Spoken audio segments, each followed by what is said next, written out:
Welcome to class 9 of business environment.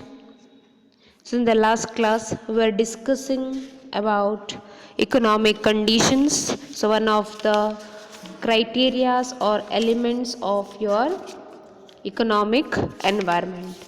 So today we are going to continue with the same part, the third criteria, so that is economic policies.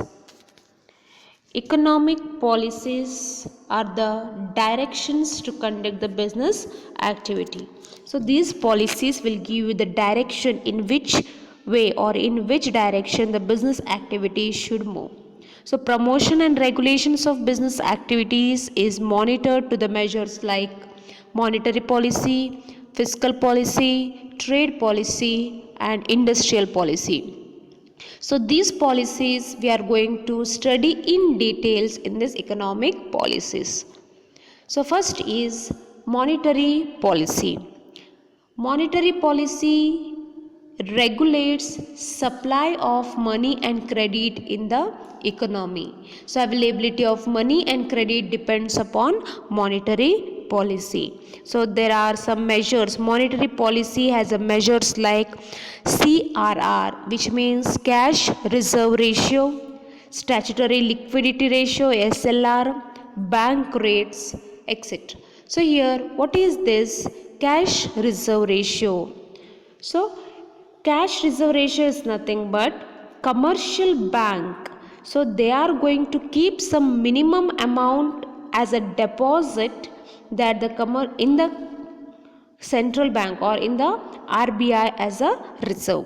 Okay. So which means minimum amount of deposit that the commercial bank have to hold as a reserve with the central bank. So that we call it as cash reserve ratio, and the present cash reserve ratio is 3%.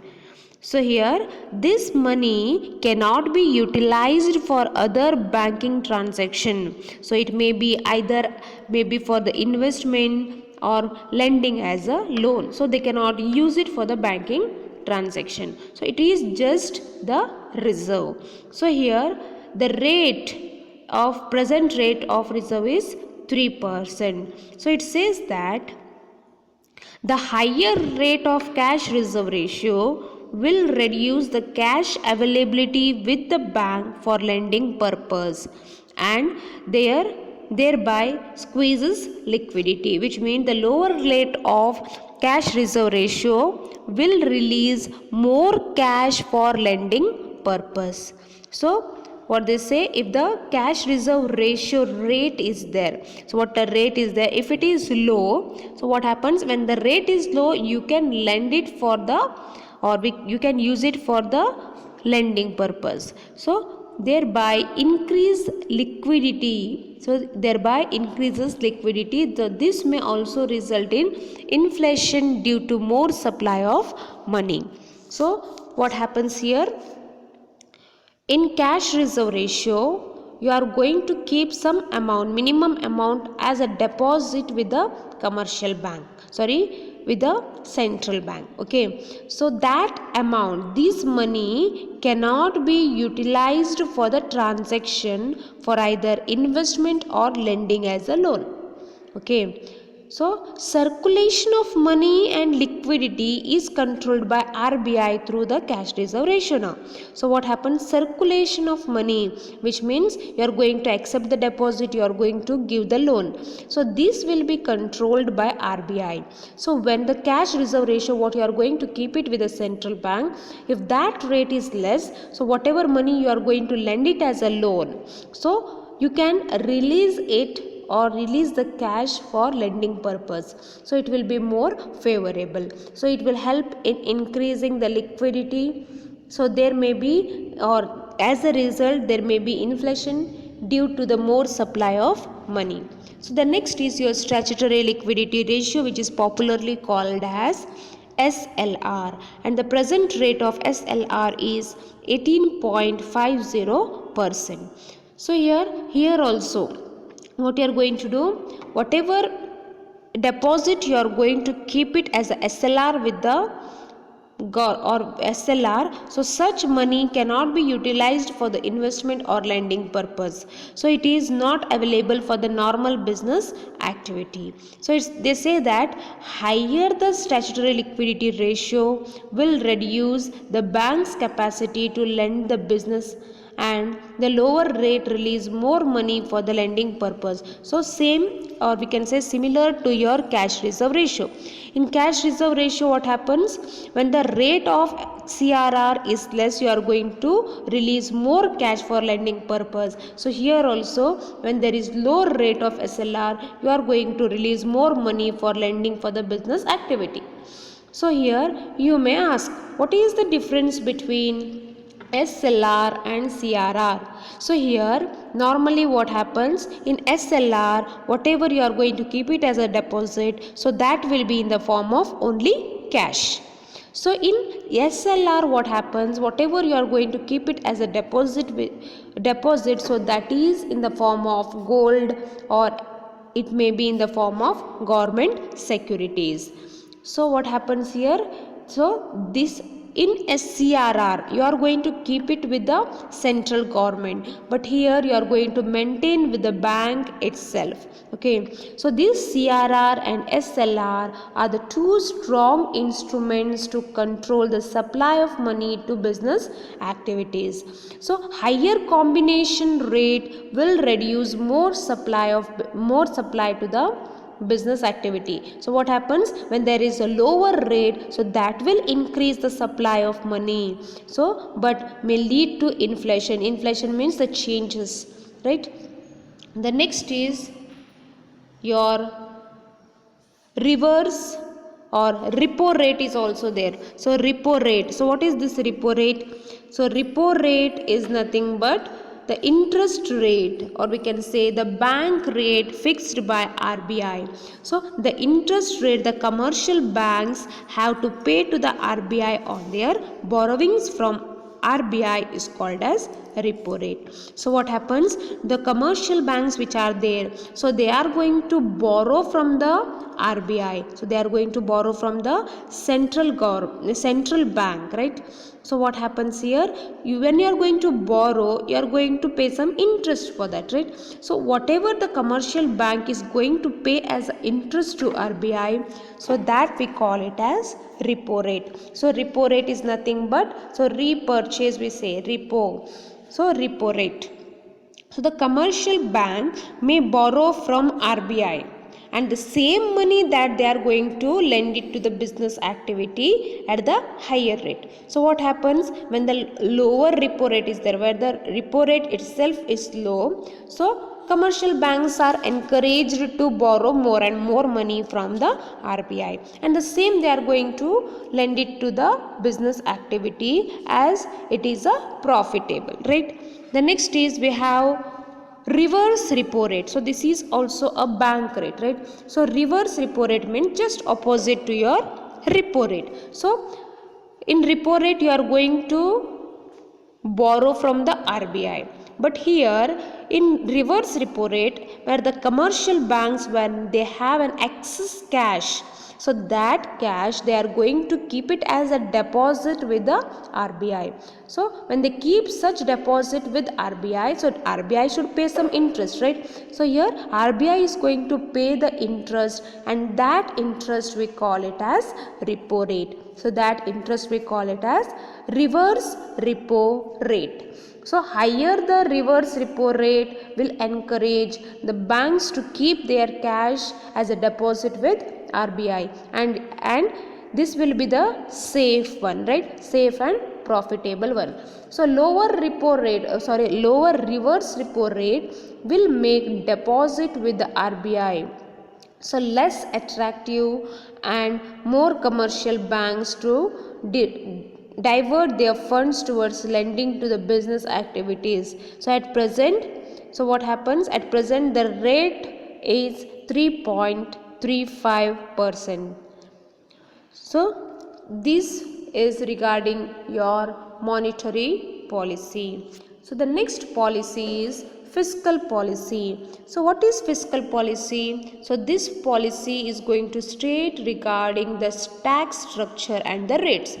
So we know value added tax. So value added tax and the simple procedures of paying the tax will help the government. So normally what is this fiscal policy? So in economics and political science we say fiscal policy is used, or it is used by the government, so for revenue collection and expenditure to influence the country's economy, right? So this policy states the types of taxes, its structure, rates, etc. A simple tax structure and its administration, a lower tax rate will attract more investment in business activities.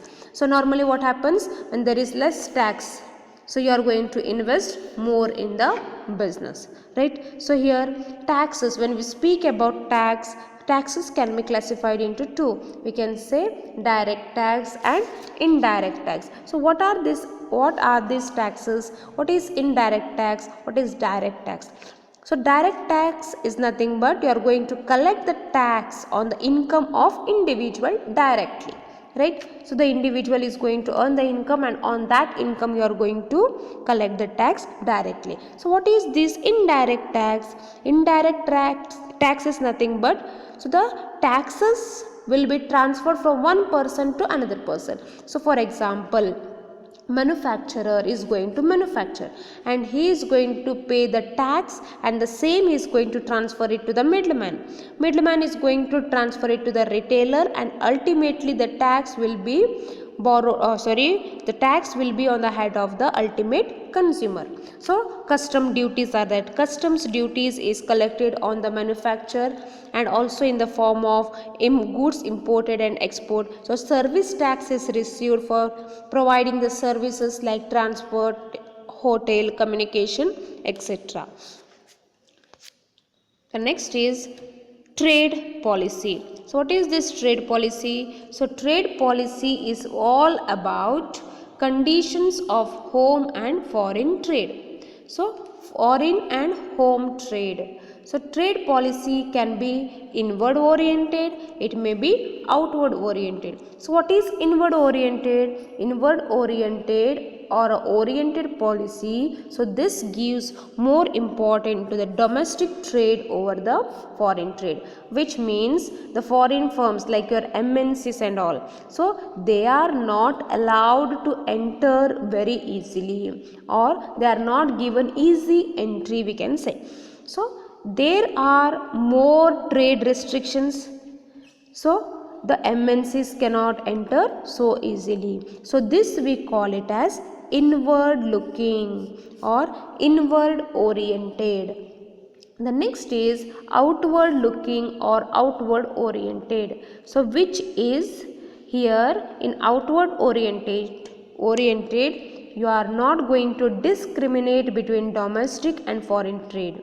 So the competition is allowed between the domestic and the foreign trade. So open trade policy we say. So outward looking policy creates a favorable environment for the business as restriction to manage business are few. So what happens? You can deal easily with the MNCs or the foreign business. So there are minimum restrictions we can say. So domestic and foreign trades are regulated by the trade policies. So such policies can give internal and external orientation. So a policy of internal orientation, what happens? Discourages the foreign policy and it gives the demand or it gives importance only to the domestic trade. And in the external policy, so that policy will encourage the foreign trade through its policy incentives like less restrictions, you can import the goods, you can export, so custom duties will be or custom rate will be very low, so it may give encouragement to the foreign trade, right? So the next is your industrial policy. Industrial policy is nothing but it regulates the growth and development of industries through the measures. So there are measures like licensing, permits, duties, capacity restrictions, etc. So provisions like your MRTP Act, so which is relating to your competition, FEMA is there. Okay, so all these things ensures the healthy growth of industry. So your industrial policy will give direction for promoting and managing the industrial enterprises. So they prescribe the formalities, procedures and the restrictions for promotion and conduct of business. Industrial policy can be defined as the rules and regulations, principles, policies and the procedures laid down by the government for regulating, developing and controlling the industrial undertaking in the country. So, thank you.